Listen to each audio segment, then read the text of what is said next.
दोस्तों नमस्कार, मेरे चैनल पर आपका स्वागत है। दोस्तों आज बात करेंगे कि 1.19 करोड़ लोगों का पेंशन रुक गया है। क्यों रुका है, क्या वजह है और जिससे कि पेंशनरों को काफ़ी कठिनाई हो रही है। बहुत सारे हमारे पेंशनर भाइयों का कमेंट आ रहा है कि सर हम लोग का पेंशन जो रुका हुआ है वो कब मिलेगा, दवाई के पैसे नहीं है, हमें आर्थिक तंगी का सामना करना पड़ रहा है, हमारे पास कोई सहारा नहीं है, पेंशन ही एकमात्र सहारा है। तो आखिर पेंशन क्यों रुका है, इसके बारे में हम जानते हैं। देखिए, बिहार में सामाजिक सुरक्षा के तहत लगभग 1.19 करोड़ लाभुकों को अप्रैल में जो पैसा जाना था वो नहीं जा गया है। जैसा कि आप सबों को पता है कि 10 अप्रैल तक पैसा चला जाता था, यानी कि हर 10 तारीख को पैसा चला जाता था। लेकिन जब से नीतीश कुमार जी हटे हैं उसके बाद से सभी विभागों में पैसे का जो लेन देन का जो सिस्टम है ना वो बदला है और समय से कहीं भी नहीं जा रहा है। चाहे शिक्षकों का वेतन हो, पेंशन का हो, जो भी चीज़ें हों सभी पेंडिंग ही है। कुछ का लोगों का कहना है कि सरकार के पास अभी पैसे नहीं है, वित्तीय क्राइसिस से सरकार जो है वो जूझ रही है।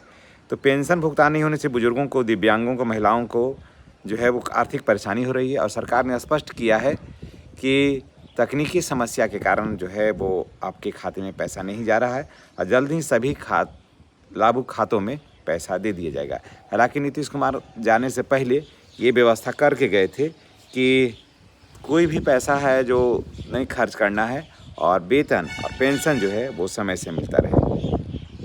आखिर अब सवाल ये उठता है कि आखिर पेंशन रुका क्यों? क्योंकि अब देखिए, समाज कल्याण विभाग के अनुसार केंद्र सरकार ने नए वित्तीय वर्ष में सरकारी योजनाओं के लिए एक नई प्रणाली, डिजिटल प्रणाली SA स्पर्श सॉफ्टवेयर नया लागू किया है। जी हाँ, SA स्पर्श सॉफ्टवेयर लागू किया है।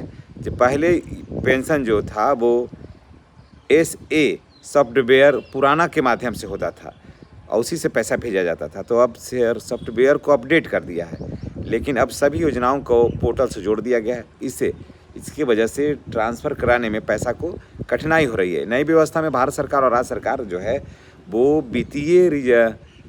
सरकार जो है वो भारतीय रिजर्व बैंक को एकीकृत डिजिटल प्रणाली से जोड़ा गया है ताकि भुगतान की जो प्रक्रिया है वो और भी ज़्यादा आसान और भी ज़्यादा पारदर्शी हो सके। तो देखिए, अभी आप लोगों को घबराने की ज़रूरत नहीं है। डाटा इंटीग्रेशन का काम जो है ना वो जारी है। यहाँ अधिकारियों के मुताबिक लाभुकों को डाटा नए पोर्टल में अपलोड किया जा रहा है, यानी आपका जहाँ पैसा ट्रांसफ़र होता था ना उसको एक नए डाटा में उसको शिफ्ट किया जा रहा है और पेंशनधारियों के नाम, बैंक खाते, अन्य ज़रूरी जो जानकारियाँ थी जिससे कि आपका पैसा आपके खाते में जाता था और उसके बाद वो पैसा आप निकालते थे, ये सब जो है वो अब डिजिटल किया जा रहा है ताकि भविष्य में आपको अभी कठिनाई हो रही है बस, लेकिन भविष्य में कठिनाई नहीं होगी। अब देखिए, इसी भी समाज कल्याण विभाग ने एक और भी कहा है कि पेंशनधारियों के जीवन प्रमाणी पत्रकरण का कार्य तेजी से हो रहा है। राज्य भर में पंचायत स्तर पर विशेष शिविर लगाए जा रहे हैं जहां लाभुकों का सत्यापन किया जा रहा है।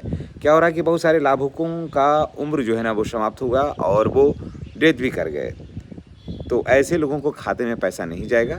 तो इसको लिए देखा जा रहा है, चिन्हित किया जा रहा है कि कौन कौन है जिनका मृत्यु हो चुका है। तो इसको पंचायत स्तर पर इसके लिए शिविर का आयोजन किया जा रहा है और जिससे कि बाद में कठिनाई नहीं और जो बचे हुए हैं उनको पैसा मिलता रहे। अधिकारियों का कहना है कि लाभुकों को घबराने की ज़रूरत नहीं है। एक सप्ताह के अंदर, जी हाँ, एक सप्ताह के अंदर सभी लाभुकों के खाते में जो है ना, लाभुक हैं 1.19 करोड़ लोग हैं लाभुक, उनके खाते में पैसा चला जाएगा। ये लाभुक हैं, वृद्धा पेंशन पाते हैं, ये दिव्यांग पेंशन पाते हैं, उसके बाद विधवा पेंशन पाते हैं। ये सारे पेंशनरों के खाते में जो है वो 6 दिन के अंदर पैसा जा रहा है। तो अगर आप भी बिहार में पेंशन धारक हैं तो आपको मैं बता दे रहा हूँ कि इस सप्ताह के अंदर आपका के खाते में पैसा चला जाएगा। और जैसे ही कोई नया अपडेट आएगा हम निश्चित रूप से आपके साथ शरीक होंगे, शामिल होंगे। आप अपने स्वास्थ्य का ख्याल रखें, गर्मी का समय है, जहाँ भी निकलें पानी का बोतल पास रखें और एक तौलिया अवश्य सर पर रख के निकले ताकि आपको गर्मी से राहत मिल सके और लू की जो थपेड़े हैं उससे आप बच सकें। चलिए, आने वाला कल आपका सुखद सुखमय मंगलमय हो। धन्यवाद। और तमाम बड़े भाई बहनों से मैं रिक्वेस्ट करता हूं कि चैनल पर फर्स्ट बार आए हैं तो चैनल को सब्सक्राइब करके बेल आइकन को दबाइए ताकि वीडियो का नोटिफिकेशन जो है वो आपको मिलता रहे। धन्यवाद।